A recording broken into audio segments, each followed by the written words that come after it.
Hello and welcome everyone. स्वागत है आपका हमारी यूट्यूब चैनल प्रेप अल्फा में। तो 1 अगस्त 2025 के द हिंदू न्यूज़पेपर के एडिटोरियल सेक्शन से हमने एक इंग्लिश का पैराग्राफ निकाला है। तो आइए इसे डिकोड करते हैं और अगर इसमें कुछ डिफिकल्ट वर्ड मीनिंग मिलती हैं तो उसके बारे में भी थोड़ा डिटेल में देखेंगे। तो आइए स्टार्ट करते हैं।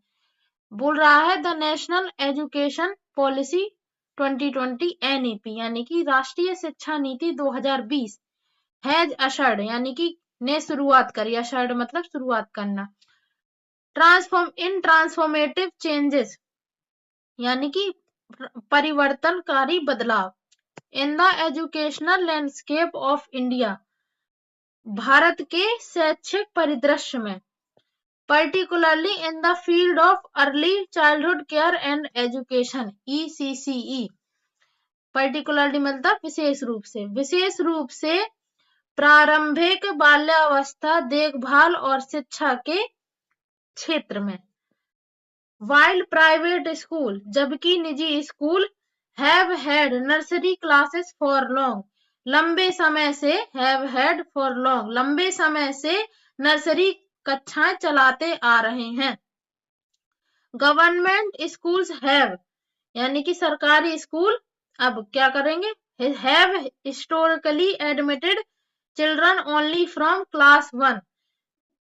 गवर्नमेंट स्कूल यानी कि सरकारी स्कूल ऐतिहासिक रूप से कक्षा 1 से ही बच्चों को प्रवेश देते आ रहे हैं।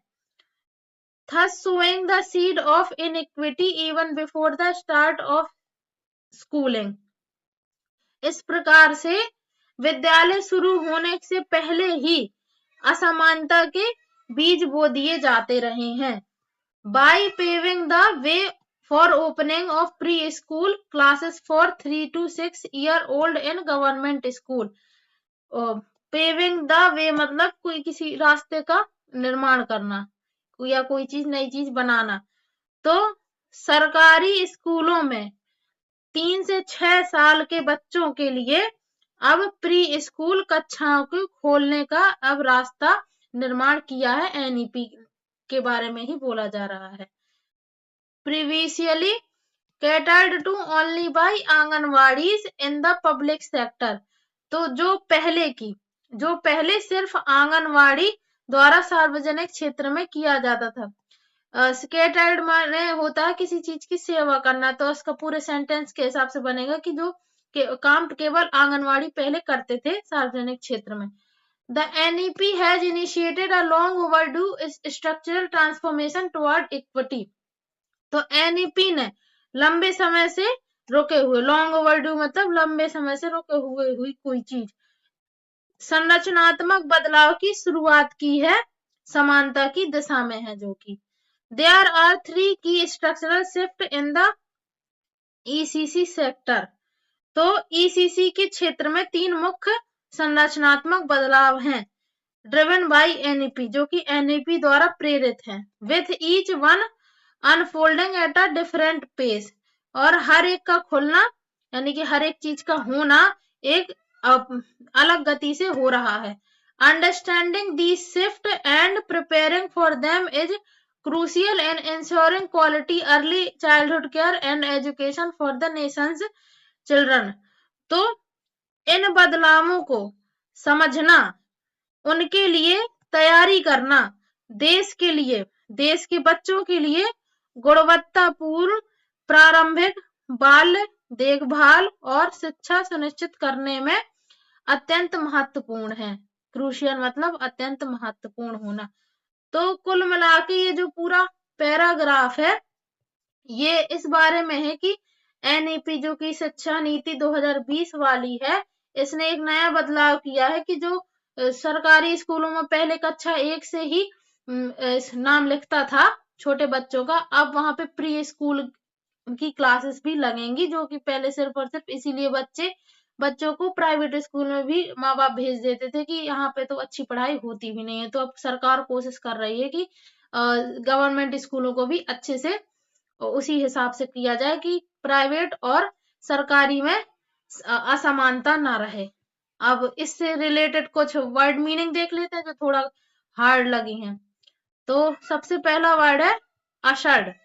इसका मतलब है किसी नई चीज की शुरुआत करना या लाना, यानी हिंदी में मतलब है शुरुआत करना, प्रवेश करना। सिनोनिम है initiated, begin, introduce, launched, started. Antonym है एंडेड, क्लोज्ड, टर्मिनेटेड, कंक्लूडेड। अब अगला वर्ड है लैंडस्केप, जिसका मतलब है किसी स्थान या क्षेत्र की समग्र स्थिति या दृश्य अक्सर रूपक में प्रयोग होता है, जैसे कि शिक्षा का परिदृश्य अभी यूज हुआ था। परिदृश्य, दृश्य रचना, स्थिति। सिनोनिम है scenario, outlook, terrain, environment, setting. Antonym है वॉइड, ब्लैंकनेस, एम्प्टीनेस। अब हिस्टोरिकली मीनिंग है जिसकी इतिहास के संदर्भ में, या फिर जैसे मतलब है कि जैसा पहले होता रहा है, ऐतिहासिक रूप से पूर्व की परंपरा के अनुसार। हिस्टोरिकली को और सिनोनिम है इसके traditionally, formerly, in the past, conventionally. Antonym इसका रिसेंटली, करंटली, नाउअडेज। अब अगला है इनइक्विटी, यानी कि अन्याय या फिर असमानता या फिर असमान व्यवहार, अन्याय, पक्षपात, जिसका सिनोनिम है इनजस्टिस, अनफेयरनेस, बायस, डिस्पैरिटी, डिस्क्रिमिनेशन। एंटोनिम है इक्विटी, फेयरनेस, जस्टिस, इम्पार्शियलिटी। अब अगला वर्ड है सोइंग द सीड्स। तो सोइंग मतलब बीज बोना ही होता है, किसी चीज की शुरुआत करना। ज्यादातर अभी तो इसमें तो सोइंग द सीड ही लिखा था अपने पैराग्राफ में, यानी कि बीज बोना। तो किसी चीज की शुरुआत करना, बीज बोना, शाब्दिक या रूपक रूप में बीज बोना, शुरुआत करना, उत्पन्न करना। सिनोनिम है planting, initiating, triggering, generating. Antonym है रीपिंग, हार्वेस्टिंग, डिस्ट्रॉइंग, एंडिंग। अब अगला है पेविंग द वे, जिसकी मीनिंग किसी चीज की तैयारी करना या रास्ता बनाना, यानी कि मार्ग प्रशस्त करना, रास्ता बनाना।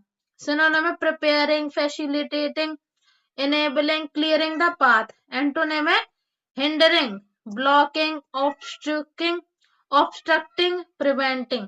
अब अगला है catered to, यानी कि जरूरतों को पूरा करना। वहां पे यूज हुआ था आंगनवाड़ी वाले लाइन में। तो जरूरतों को पूरा करना, सेवा देना, सेवा करना, आवश्यकताओं की पूर्ति करना। सिनोनिम है इसका served, provided for, satisfied, supplied.